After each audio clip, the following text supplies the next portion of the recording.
세 번째는 우리 주님께서 사랑하는 자를 위하여 징계하신다고 하신 말씀입니다. 주님께서 사랑하는 자에게 책직을 들고 그리고 훈련을 시키는 그러한 주님인 것을 잊어서는 안 된다고 말씀하고 있습니다. 또 아들들에게 권한 것 같이 너희에게 권면하신 말씀도 잊었도다. 주님께서 계속해서 사랑하는 당신의 자녀들을 위해서 권면을 하는데 이 자녀들이 그 권면하는 말씀을 잊어버렸다는 것입니다. 그러므로 주님께서 내 아들아 주의 징계하심을 경히 여기지 말며 그에게 꾸지람을 받을 때 낙심하지 말라. 주께서 그 사랑하시는 자를 징계하시고 그가 받아들이는 아들마다 책짓질하시리라. 이미 잠언서 3장 11절 11절에도 다 같이요 내 아들아 여호와의 징계를 경히 여기지 말라. 그 꾸지람을 싫어하지 말라. 대저 여호와께서 그 사랑하시는 자를 징계하시기를 마치 아비가 그 기뻐하는 아들을 징계함같이 하시느니라. 아멘. 누가 징계받기를 원하겠습니까? 그러나 성경은 분명히 너희에게 징계가 없으면 너희는 하나님의 자녀가 아니라고 말씀했어요.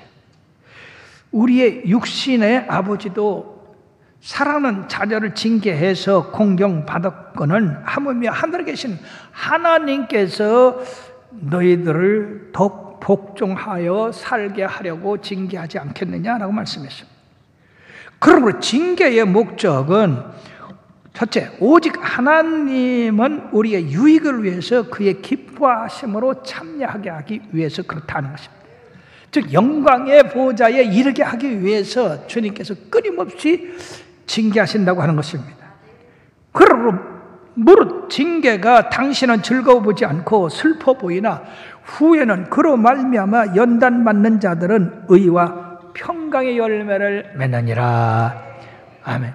사랑하는 여러분, 요셉이 징계받을 때에 하나님이 요셉을 미워해서 징계했습니까? 더 큰 그릇으로, 아름다운 그릇으로 만들기 위해서. 사랑하는 여러분, 모세를 미워서 그 기도를 40년씩이나 이렇게 뒤로 미루셨습니까? 그 광야에서 연단시켰습니까? 더 아름다운 종을 만들기 위해서.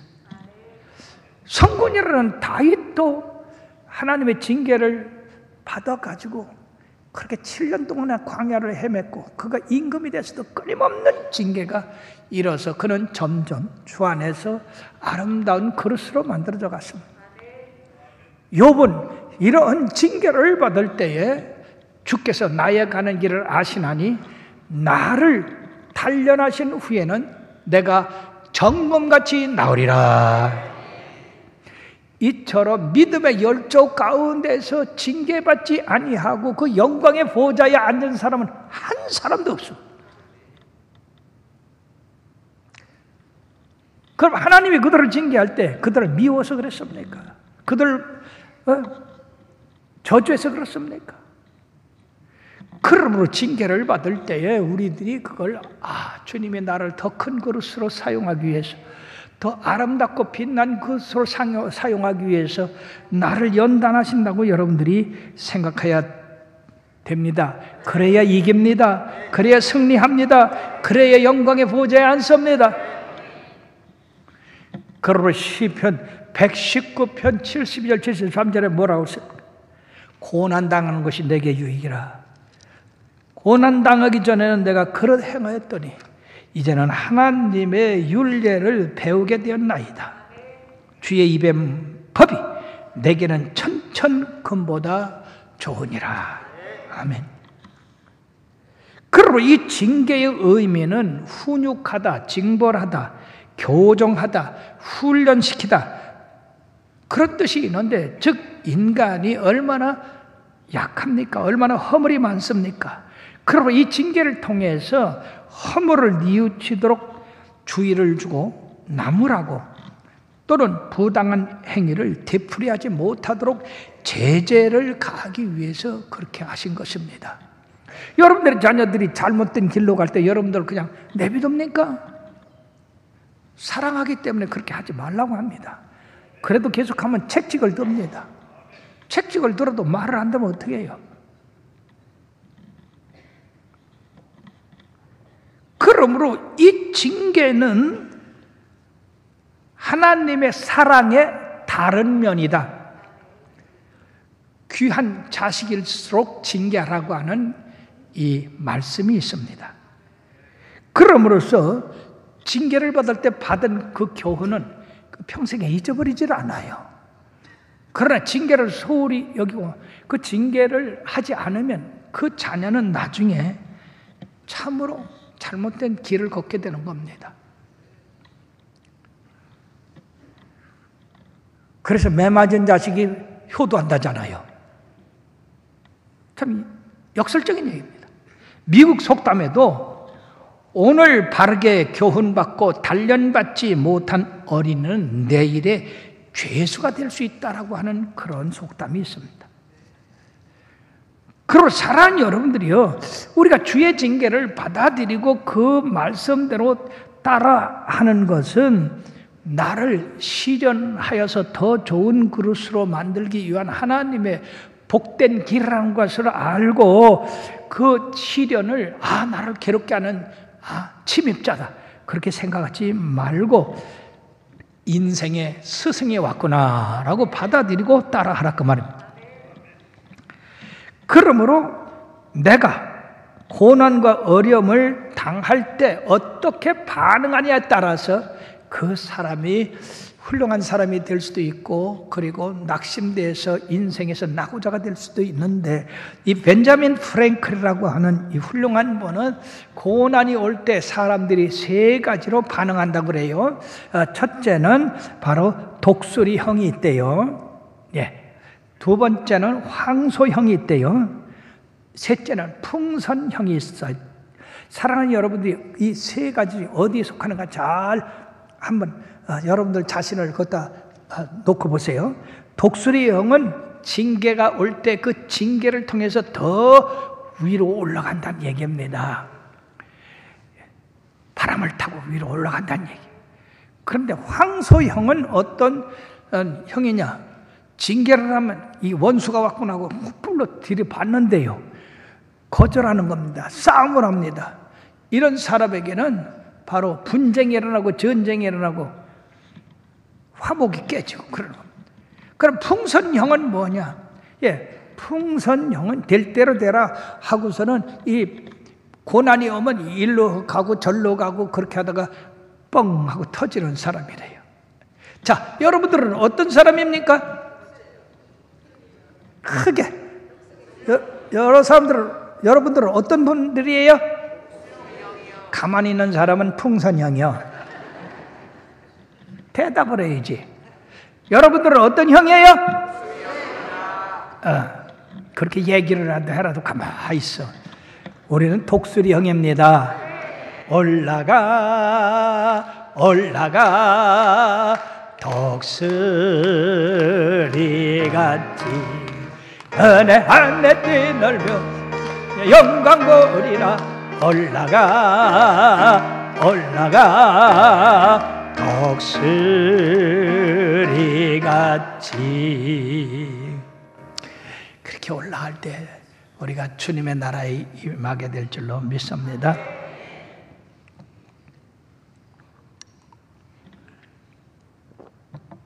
미국의 에드워드 목사님이라는 훌륭하고 유명한 학자 목사님이 계세요. 근데 자기 교구에 주정뱅이에다가 노름꾼에다가 아주 참 인생의 밑바닥을 사는 사람이었는데 어느 날 얼굴이 하얗게 돼가지고 목사님한테 뛰어들어왔어요. 그러고는요, 목사님, 제가 지난밤에 꿈을 꿨는데요, 천사가 나타나서 내가 술을 끊고 도박을 끊고 착한 사람이 안 되면 내가 너를 1년 안에 내 생명을 가져가겠다. 그래가지고 그냥 목사님, 이 일을 어떡하죠? 내가 1년밖에 못 산대요. 젊은 사람이 1년밖에 못 산다니까 이거 얼마나 큰일이에요. 목사님이 그 말씀을 듣고 하나님께서 당신을 사랑해서 술과 도박 그리고 죄악된 생으로 끊고 예수 잘 믿고 회개하여 변하여 새 사람이 되라고 그 말씀하신 것입니다. 그렇기 때문에 지금부터 예수 믿고 교회 잘 나와서 회개하시고 열심히 주님 섬기면 1년 안에 절대 죽지 않습니다. 그렇게 두려워하지 말고 예수 잘 믿으세요. 그래가지고 이 사람이 정말로 열심히 나왔어요. 그렇게 한두 달 나오더니 그 다음에 안 나와. 그래가지고 목사님이 아니 여보시오, 왜 주님 잘 믿기로 결심하고 계속 나오지 안 나옵니까? 아이고 목사님 그거 다 개꿈이요. 아이고 그날이 그날 아닙니까? 그러니까 그건 꿈에 지나지 않는 거지. 내가 왜 1년에 죽어요, 죽기는. 그러고 목사님 말씀 듣지 않고 계속 방탕한 생활을 했습니다. 근데 어느 날 술을 그냥 넘치게 마시고 비틀비틀하고 그 술집에서 나가다가 계단에서 미끄러져 가지고요, 내진탕이 일어나서 가버렸어요. 근데 바로 그날이 1년 되는 날이다. 목사님이 이걸 갖다가 간증서에서 썼더라고. 사랑하는 여러분, 징계의 목적은 바로 그 징계 자체가 목적이 아니라 그거는 더 아름다운 그릇을 만들기 위한 방법인 겁니다. 하나님의 사랑의 뜻이 징계 뒤에 숨겨져 있는 겁니다. 그러므로 우리가 징계를 받아서 감사하게 지나갈 때 믿음의 열조들 보십시오. 전에보다 더 거룩하고 고귀하고 능력 있는 그런 삶을 살게 됐지. 낙심해서 좌절해서 떨어진 사람 하나도 없어요. 그러므로 우리가 이 징계를 통해서 의롭게 되고 그리고 평화의 열매를 맺게 되는 것입니다. 오늘 이런 말씀을 하시면서 12절에서 14절까지는 바로 주님을 만날 수 있는 그 길을 말씀하고 있습니다. 우리들이 이런 믿음의 연단을 받아서 계속 다름질하는 그 목적은 바로 주님의 나라에 들어가기 위한 그러한 목적이 있는 것입니다. 그러므로 크리스찬들은 같은 목적을 가지고 있기 때문에 서로 위로하고 격려하고 북돋아주고 세워주고 그런 삶을 살아야 된다고 했습니다. 여기 12절 13절의 말씀에 보면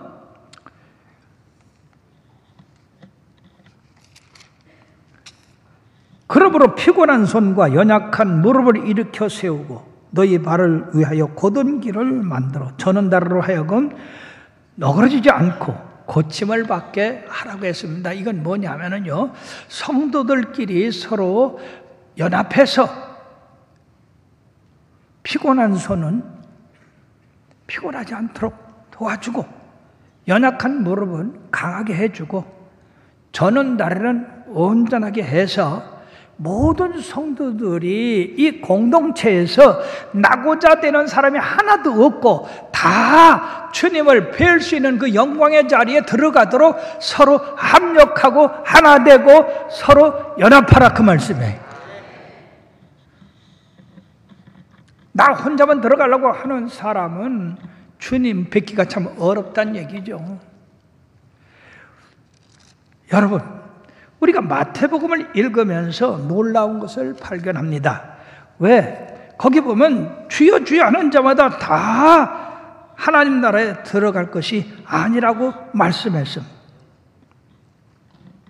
그러므로 이 하늘나라에 못 들어가는 사람 가운데에 교회에 나오면서 또 열심히 있고 또 직분도 맡은 사람들이 있어요. 그날에 많은 사람이 나더러 이르되 주여 주여 우리가 주의 이름으로 선지자 노릇하며 주의 이름으로 귀신을 쫓아내며 주의 이름으로 많은 권능을 행하지 아니하였나이까? 그때 내가 그들에게 밝히 말하되 내가 너희를 도무지 알지 못하니 불법을 행하는 자들아 내게서 떠나가라. 그러므로 누구든지 나의 이 말을 듣고 행하는 자는 그 집을 반석에 지은 지혜로운 사람 같다고 말씀했습니다. 사랑하는 여러분들이요, 우리는 하나님의 말씀을 듣는 자만 되지 말게 하시고 그 말씀을 우리의 삶의 믿음의 경주자로서 해야 할 그러한 상황으로 받아들여서 끝까지 인내하고 참고 견디고 주님 바라보고 주님의 보좌에까지 올라가야 될 줄로 믿습니다. 어떤 외부적인 것이나 내부적인 것이나 그런 갈등이나 방해물이 있다고 해서 우리가 멈춘다고 한다면 그거는 주님이 허락한 것이 아니다 이거죠. 그것 때문에 네가 못 이겼냐? 그것 때문에 네가 믿음을 버렸냐? 주님이 그렇게 말씀하시죠. 너 참 잘했다. 그렇게 하겠습니까? 그렇게 항상 우리가 주님을 생각해야 되고 주님의 말씀을 생각해야 됩니다. 두 번째는요, 화평과 거룩함이 없이는 나를 볼 수가 없다 했습니다. 굉장히 중요합니다.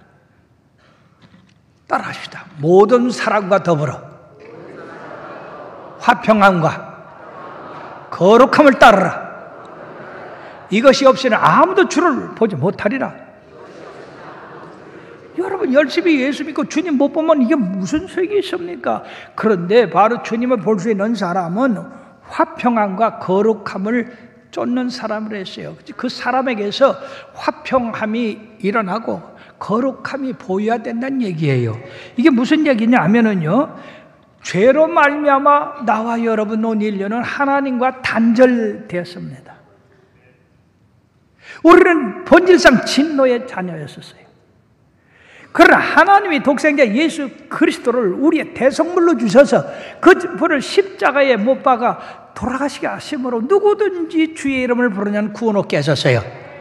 그러니까 이 자리에 본 여러분들은 다 예수 그리스도의 보배로운 피로 구원받은 하나님의 백성들입니다.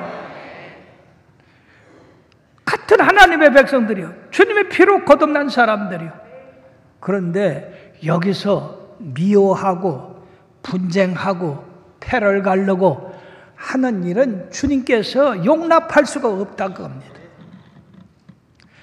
내가 너희를 하나님과 화목되게 하기 위하여 십자가를 졌고 이웃과 하나 되기 위해서 십자가를 졌는데 왜 너희들이 갈라놓느냐? 화평하지 못한다는 것은 반대된 얘기 아닙니까? 서로 분쟁한다는 얘기 아닙니까? 뭐가 거꾸로 온 게 거기 있다는 얘기 아니에요? 거룩함은 뭡니까? 예수 그리스도의 보배로운 피로 죄 사함 받은 사람들을 말하고 있는 겁니다. 그러니까 예수 그리스도의 피로 우리는 거룩한 사람이 됐기 때문에 예수 그리스도 피로 거룩함을 받은 백성들과 서로 합해야 된다는 얘기예요. 화목해야 된다는 얘기예요. 하나 돼야 된다는 얘기예요. 만약 우리가 그렇지 못할 때 계속해서 주님 의지하고 우리 죄를 자백해서 씻음을 받아야 됩니다. 그러므로 우리 주님을 바라보자고 했지 않습니까? 믿음의 주여 온전케 하신 예수를 바라보자. 그는 그 앞에 있는 기쁨을 위하여 십자가를 참으사 부끄러움을 개의치 아니하시더니 하나님 보좌 우편에 앉으셨다고 했는데, 바로 이 주님의 이러한 믿음의 싸움으로 승리한 분을 바라보고 가야 된다는 얘기죠. 그것이 빌립보서 2장 5절부터 11절에 나와 있습니다. 다 같이 크게 한번 읽읍시다. 너희 안에 이 마음을 품으라. 곧 그리스도 예수의 마음이니 그는 근본 하나님의 본체시나 하나님과 동등됨을 취할 것으로 여기지 아니하시고 오히려 자기를 비어 종의 형체를 가지사 사람들과 같이 되셨고 사람의 모양으로 나타나사 자기를 낮추시고 죽기까지 복종하셨으니 곧 십자가의 죽으심이라. 이러므로 하나님이 그를 지극히 높여 모든 이름 위에 뛰어난 이름을 주사 하늘에 있는 자들과 땅에 있는 자들과 땅 아래에 있는 자들로 모든 무릎을 예수의 이름에 꿇게 하시고 모든 입으로 예수 그리스도를 주라 시인하여 하나님 아버지께 영광을 돌리게 하셨느니라. 즉 우리가 주님의 그 보좌에까지 가려면 주님을 본받아야 되는데, 주님의 뭘 본받아야 되나? 겸손을 본받아야 된다. 하나님인데도 하나님과 동등됨을 취할 것으로 여기지 아니하고 자기를 낮추셔서 종의 형체를 가지셨다. 그리고 사람같이 되시고, 그리고 두 번째는 순종입니다. 그 순종이 십자가에 못 박혀 죽는 겁니다. 여러분들 주님 위해서 십자가 지라면 여러분들요 미친 안 지겠습니까? 그걸 거절하면 우리는 주님을 따라갈 수가 없습니다. 나를 따르거든 자신을 부인하고 십자가를 지라고 하신 그 주님, 이게 그냥 지나가는 얘기예요? 아닙니다. 그러므로 주님이 걸어가신 길은 겸손한 길이다, 순종의 길이다, 십자가의 길이다. 그런 다음에 영광이 있는 거예요. 근데 영광이 그냥 예수 믿으면 그냥 오는 게 아닙니다. 이런 믿음의 다름질을 하고 끝까지 승리한 그들을 위해서 영광의 면류관이 있는 겁니다. 사랑하는 여러분, 우리의 형편은 각자 다를 수가 있어요. 어른 사람은 순탄한 길을 걸을 수 있고, 어떤 사람은 어려운 길을 걸을 수 있고, 어떤 사람은 핍박 속에서도 가야 되는 사람이 있고, 고독한 속에도 가야 되는 사람이 있습니다. 그러나 우리가 항상 목표를 정해놓고 그 목표를 잃어버려서는 안 됩니다. 그 목표가 누구십니까? 예수님이십니다. 그리고 우리가 고난당할 때, 예수님과 비교해 보십시오. 이건 예수님의 고통에 비하면 아무것도 아니야. 또 믿음의 열조들이 당한 그 고통에 비하면 이건 아무것도 아니야. 그래서 용기를 얻고 전진해야 됩니다. 무엇보다도 인내해야 된다는 얘기죠. 주님이 참고 견딘 것처럼 십자가 위에 부활이 있었지 않습니까? 부활 위에 승천이 있었고, 승천 위에 하나님 우편에 앉아서 온 세상을 다스리는 권세를 받지 않으셨습니까? 나와 여러분들이 이 주님을 따라 이 믿음의 장거리를 걸어갈 때 이러한 일들을 조심해서 우리가 생활한다면 반드시 승리하신 주님 아래 우리도 승리할 줄 믿습니다. 모든 사랑과 화평함과 거룩함을 쫓기를 힘쓰십시오.